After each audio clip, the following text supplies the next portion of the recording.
Welcome to another lecture. I'm your co-host, Professor Alexei, coming to you from the heart of Europe.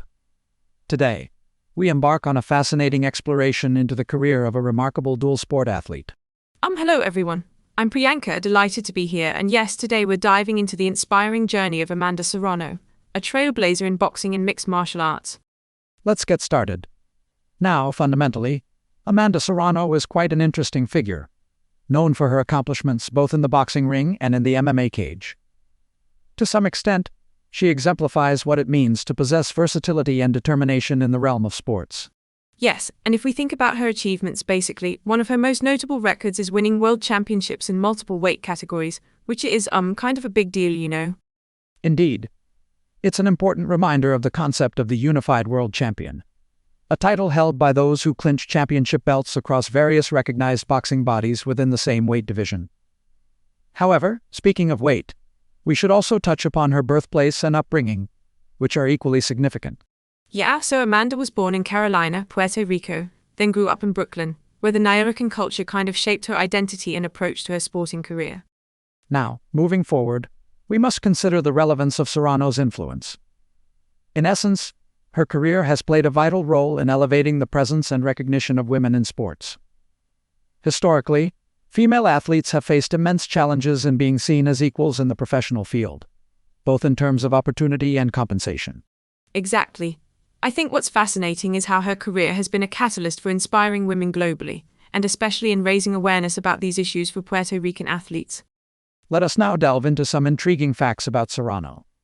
She has maintained an impressive dual career in boxing and MMA, a featuring that requires an incredible level of commitment and flexibility. She managed this while choosing a lifestyle free from cell phones, focusing on her sports endeavors.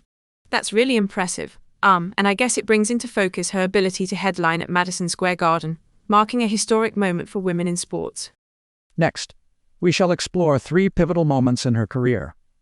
First, in 2011, she earned her initial major title. Subsequently, in 2017, she became the first woman to secure world titles in 5 different weight classes. Most recently, in 2023, she shattered another boundary by participating in a groundbreaking 12-round women's title bout. Each of these events not only marked personal triumphs, but also reflected larger shifts in the landscape of sports and gender equity. Speaking of personal connections, you see, sports have a peculiar way of intertwining with our lives. For me, it is reminiscent of chess, a game of strategy and endurance, much like individual sports. In this context, it opens up questions about equity and opportunity. Let's proceed to the next point. How has Serrano's illustrious career reshaped the societal and media portrayal of female athletes in combative sports? This brings us to the evolution of the narratives surrounding women in boxing and MMA. Right. I'm curious about how these portrayals affected her trajectory. Was there maybe an increase in her sort of media coverage due to her accomplishments? Indeed, the amplification of her profile within sports media has significantly heightened awareness of women in combat sports. It's crucial to understand that these shifts have prompted a dialogue regarding policy changes that Serrano's career has naturally been a catalyst for. Next, we must address the second question. What challenges and momentous breakthroughs enabled Serrano to excel across these two divergent sports? Let's explore the navigational skills she employed between the domains of boxing and MMA. Speaking of transitions, I'm often thinking about how her training strategies differed. Were there maybe unique elements that helped her excel in both fields?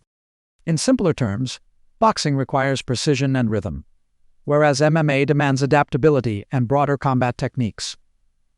Serrano's approach to blending these elements perhaps forged a path uniquely her own. On to our next significant inquiry. What are the ongoing debates regarding the duration and nature of women's rounds in boxing?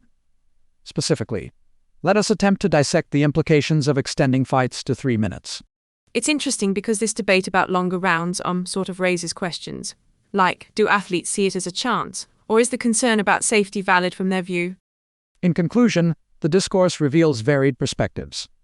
Some advocating for parity with men's standards, others cautioning against potential risks. As we can infer, the path forward may require extensive empirical research and a consensus among athletes and policymakers to address the core of these equity initiatives. To wrap up, Amanda Serrano, not only continues to inspire with her accolades, but also stands symbolically at the forefront of ongoing changes in women's sports.